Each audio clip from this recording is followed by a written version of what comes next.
Le président de la République, président en exercice de l'Union africaine, passe en revue avec la ministre espagnole de la Défense les relations de coopération bilatérale dans le domaine sécuritaire et militaire.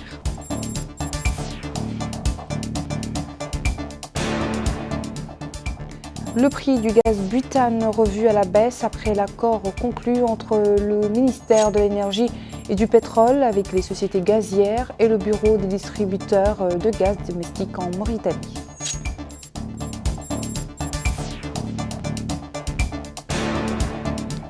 Nouakchott abrite la 4e conférence régionale sur l'autonomisation des femmes dans les États arabes. Le thème, les femmes dans le monde arabe et en Afrique, les défis culturels, les avantages et les opportunités.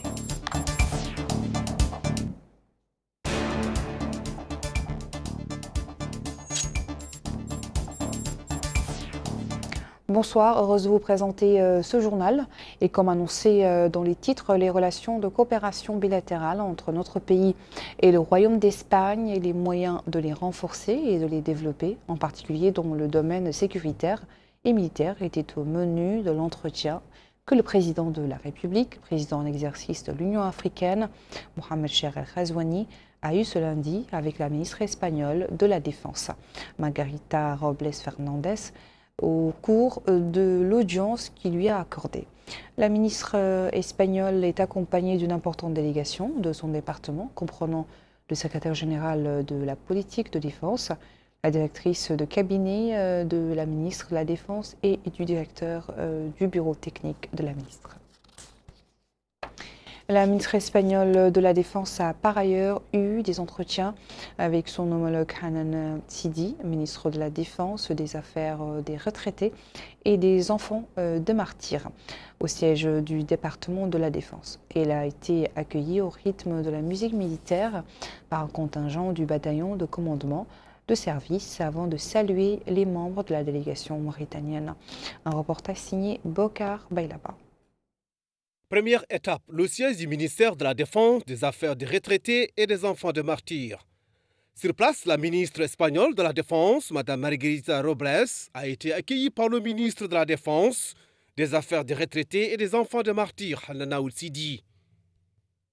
Suivi d'une unité du bataillon de commandement du service et de la musique militaire de l'armée nationale, venir rendre les honneurs avant que la ministre espagnole de la Défense ne salue les membres de la délégation mauritanienne.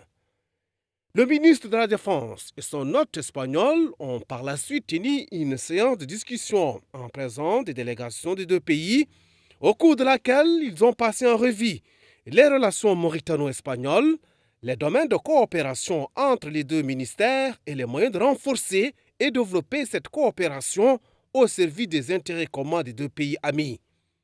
L'occasion pour le ministre de la Défense, des Affaires des retraités et des enfants des martyrs, Hanan Sidi, d'indiquer que cette visite s'inscrit dans le cadre de consultations périodiques et de rencontres d'échanges entre les deux pays, mettant en exergue les liens solides tissés par les relations géographiques, historiques et culturelles, ainsi que les valeurs et les intérêts partagés par les deux pays. Le ministre a également exprimé ses remerciements à la ministre espagnole de la Défense et à travers elle au Royaume d'Espagne pour le soutien et l'accompagnement continu qu'il ne cesse d'apporter à la Mauritanie dans ses efforts visant à assurer la sécurité et la stabilité au niveau de ses frontières. Il a indiqué que la situation sécuritaire au Sahel ne cesse de se détériorer, charriant dans son sillage insécurité, crise économique et instabilité sociopolitique, hypothéquant du même coup la sécurité et la paix à l'échelle sous-régionale et continentale. Il a déclaré qu'en Mauritanie, conformément aux orientations du président de la République, M. Mohamed Cheikh El Ghazouani, chef suprême des forces armées, il y a une profonde conviction que la construction de la paix et de la stabilité est essentiellement une action collective et doit être basée sur le principe de la coopération et de la solidarité. Il a aussi souligné que le flux des réfugiés sur le territoire mauritanien a atteint un seuil critique, ajoutant que la détérioration de la situation sécuritaire dans la région intensifie le flux des migrants clandestins qui traversent notre pays en direction de l'Espagne.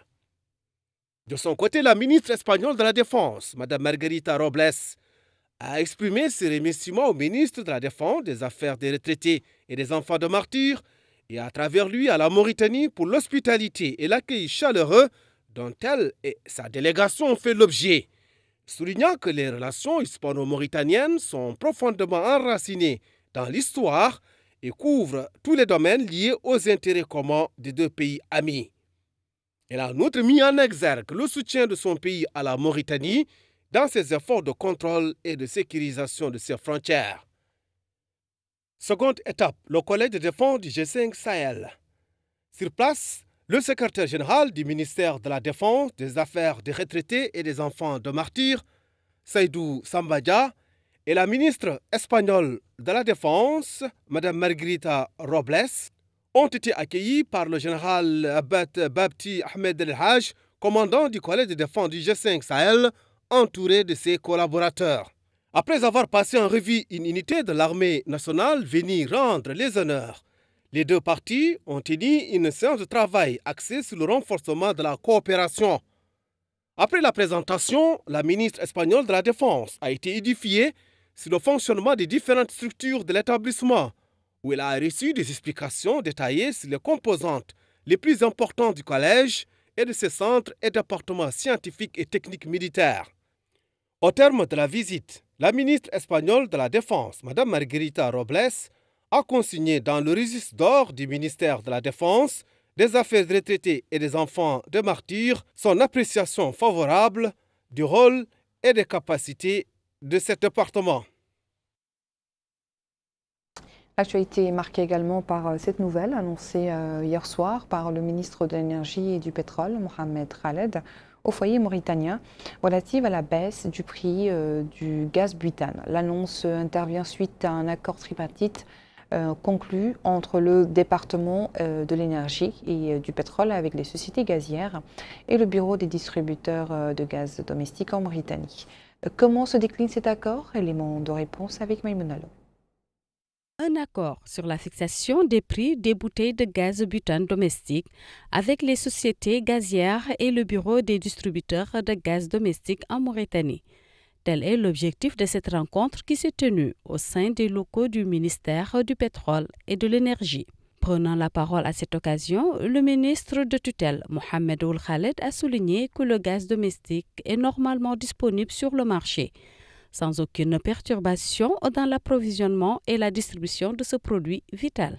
Le ministre a remercié toutes les parties impliquées dans l'annonce de cet important accord, à commencer par les départements gouvernementaux concernés, l'Union nationale du patronat, les gérants et directeurs des usines de gaz, ainsi que le bureau des distributeurs de gaz butane domestique. Dans son intervention, la ministre du Commerce et du Tourisme, Zeynabou Ahmed Na, a souligné que le gouvernement poursuit la politique de stabilisation des prix de produits de base, y compris les bouteilles de gaz domestique. Elle a ajouté que la direction de la protection des consommateurs du ministère est déterminée à s'opposer à toute spéculation sur les prix des produits de base, tout en assurant leur disponibilité sur le marché, notant que les sanctions et les lois régissant ces mesures sont claires. À cet égard, elles seront appliquées avec fermeté à tous les contrevenants. Pour sa part, le président du patronat mauritanien, Mohamed Zeyn Al-Abidine Ould Cheikh Ahmed, a indiqué que les responsables des usines de gaz, les fournisseurs et les bureaux de l'association des distributeurs ont consenti des efforts et des sacrifices considérables pour répondre et adhérer à l'effort du gouvernement visant à stabiliser les prix des matières de base, y compris le gaz butane domestique. Il a expliqué que les responsables des usines et les distributeurs ont accepté de laisser une marge bénéficiaire en faveur des petits vendeurs et des détaillants d'au moins 100 ouguiya ancienne monnaie dans le prix de toutes les catégories de bouteilles de gaz.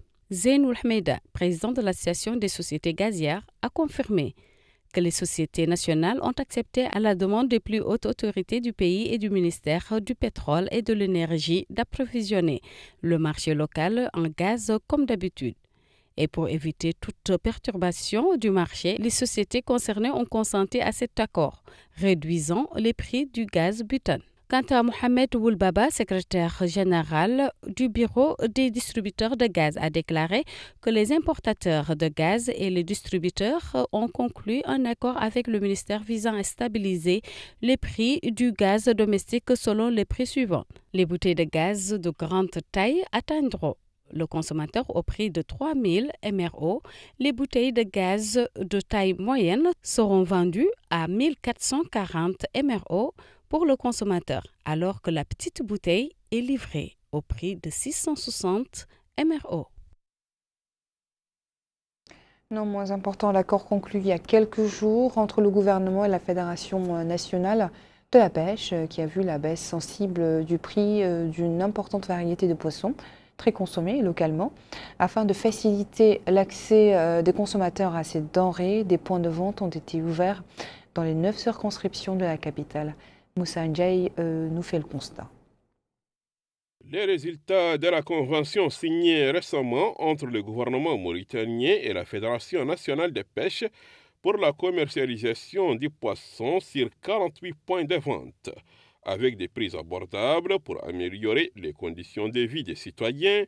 Ces résultats sont désormais visibles et positifs sur les visages des consommateurs.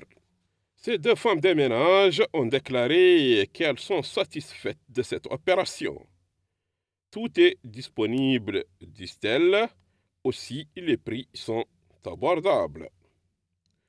Cet homme a dit qu'au point de vente du virage Woulbadou, les prix sont à leur disposition.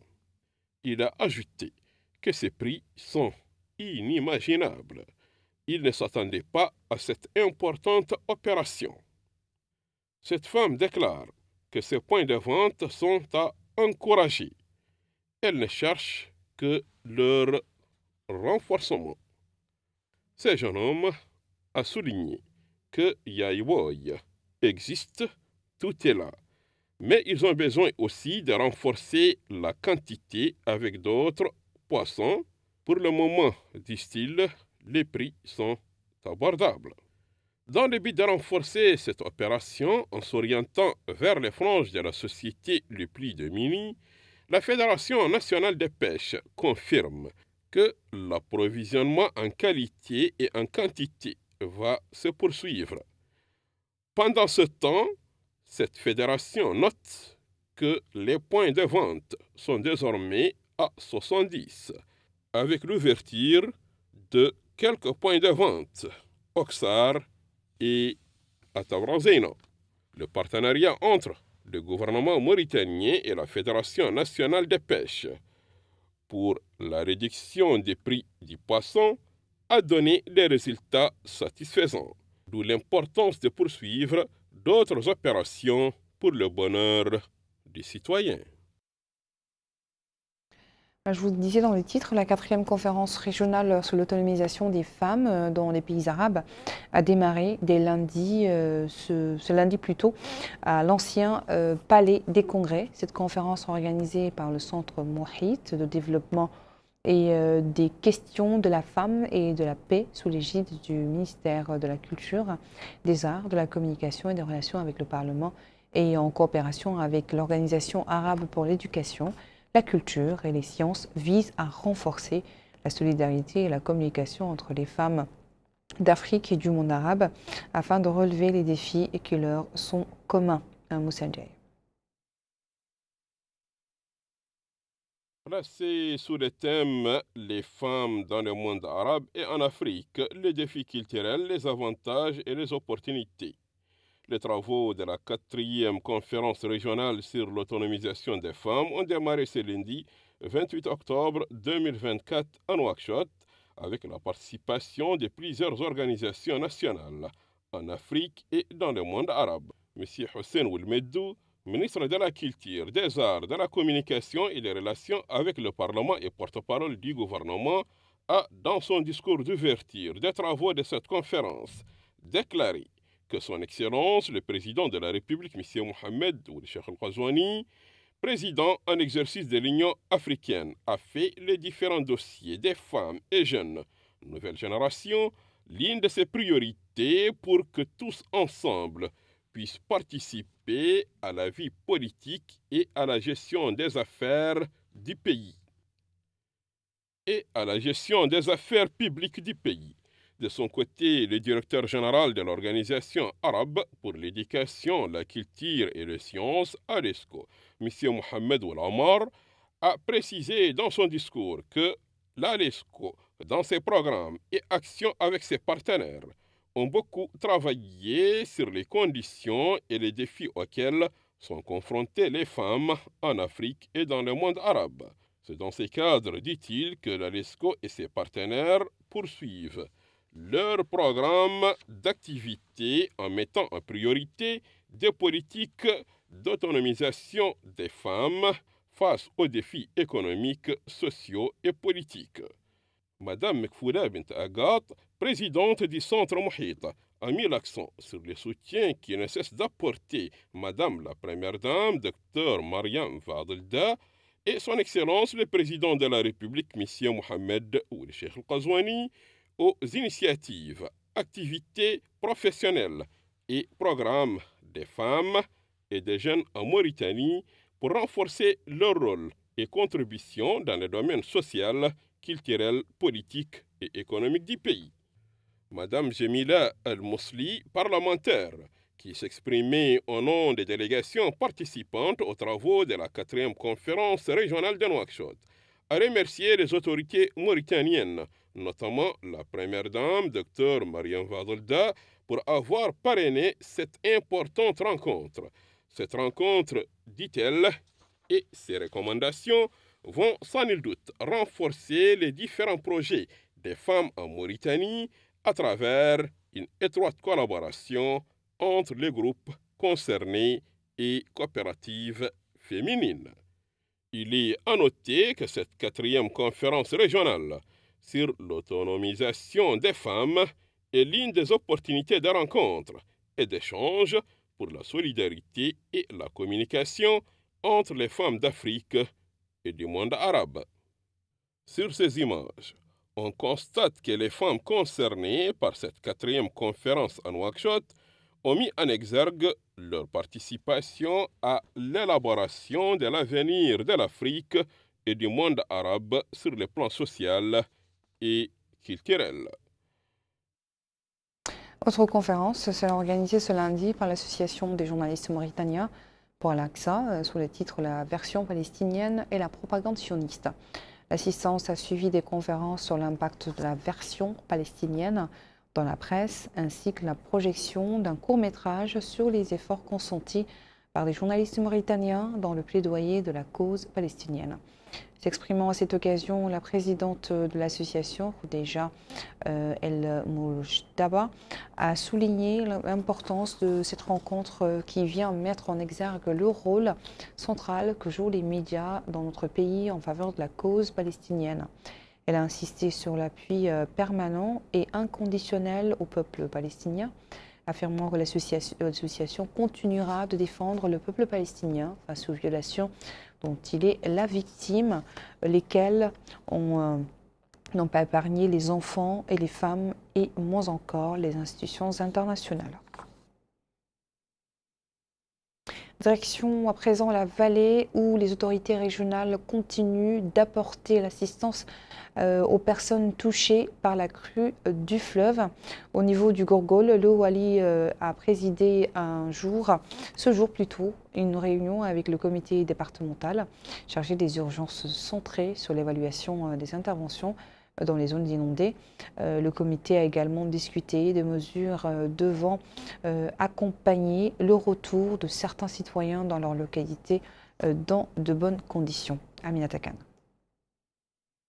Les actions menées au profit des familles sinistrées, mais également discuter des procédures liées à leur retour dans leur domicile. C'est l'objectif de cette réunion tenue par le comité régional d'urgence de la wilaya du Gorgol. Une réunion présidée par le Wali Ahmedna Ould Sidoub qui a indiqué que la wilaya a été touchée par des inondations et que des milliers de familles ont été déplacées vers le sud. Il a indiqué que l'intervention de l'État a été rapide et efficace, ce qui a permis d'éviter d'éventuels dégâts. L'OALI a indiqué que les centres d'hébergement des personnes ont accueilli des populations et tout le nécessaire était présent. L'OALI a dans ce sens noté que le comité régional a formé un comité spécial qui visitera les zones touchées et s'efforcera d'ouvrir les routes en plus de pomper les eaux et de pulvériser les marécages afin de ramener les citoyens chez eux dans un environnement propice. Il a appelé les citoyens à reprendre le cours normal de leur vie afin que leurs enfants puissent retourner dans les classes, étant donné que l'État a pris la responsabilité d'assurer le transport et le retour de ces citoyens. La réunion a eu lieu en présence du conseiller régional de la wilaya du Gorgol, des différents secteurs gouvernementaux, mais également des organisations de la société civile.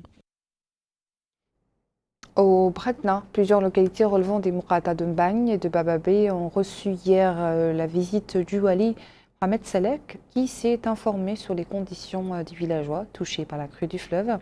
Le wali a supervisé la distribution de sommes d'argent offertes par Tarazour aux 75 familles touchées par la montée des eaux. Les Dalifal. Le wali d'Ibrakna, M. Mohamed Ould Salik, a effectué hier une visite d'information au village touché par la crue du fleuve dans les Moukata d'Mbagne, Bababé et Bogué, où les zones ont été affectées par la montée des eaux du fleuve. À Bababé, le wali et la délégation ont visité les services de santé pour s'informer sur le bon déroulement. Il s'est ensuite rendu chez les sinistrés pour discuter avec eux de leurs conditions d'hébergement. Ensuite, il s'est rendu à Wotchi pour voir de près les conditions dans lesquelles se trouvent les habitations. En Bagne, le wali a pu voir le niveau des eaux qui ont submergé les habitations. À Bagodine, le wali a supervisé l'opération de distribution de montants au profit des familles sinistrées, une opération organisée par Taazour.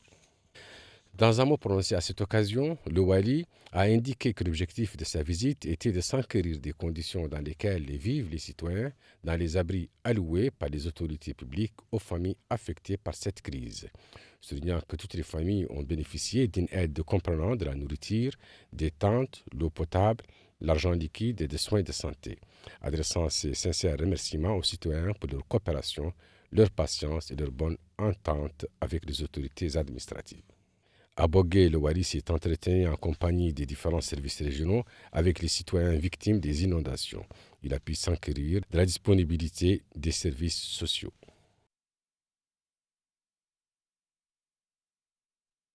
Son collègue au Trarza, Mohamed Ahmed Mouloud, s'est informé sur les conditions d'hébergement des 170 familles relogées dans le centre d'accueil d'El Bazoul 3, qui abrite des sinistrés des récentes inondations au niveau de l'arrondissement de l'Exaïbe 2, relevant de la Mourata de Tiekan. Le centre est doté d'équipements nécessaires tels que les tentes, les matelas, les couvertures, les moustiquaires imprégnés, les moyens de désinfection, la nourriture, l'eau potable, un personnel médical, d'éclairage et le charbon de bois. Les sinistrés ont salué les conditions d'hébergement dans le centre d'accueil et les opérations de relogement supervisées par des éléments de l'armée nationale en collaboration avec les partenaires à l'opération, en particulier les départements ministériels, les autorités administratives, militaires et sécuritaires et les élus locaux. À noter que la situation du fleuve s'est stabilisée dans la Mourata de Tiekan ainsi qu'au niveau de Rosso, ce qui augure de la fin proche de cette crise.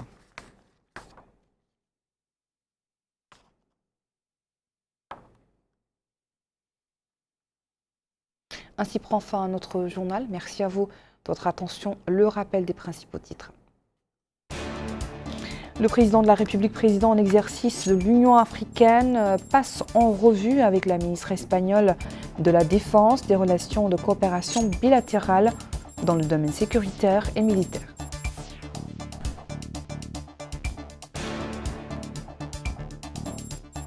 Le prix du gaz butane revu à la baisse après l'accord conclu entre le ministère de l'Énergie et du Pétrole avec les sociétés gazières et le bureau des distributeurs de gaz domestique en Mauritanie.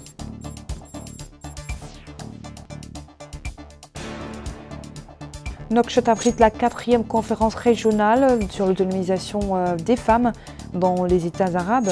Le thème, les femmes dans le monde arabe et en Afrique, les défis culturels, les avantages et les opportunités.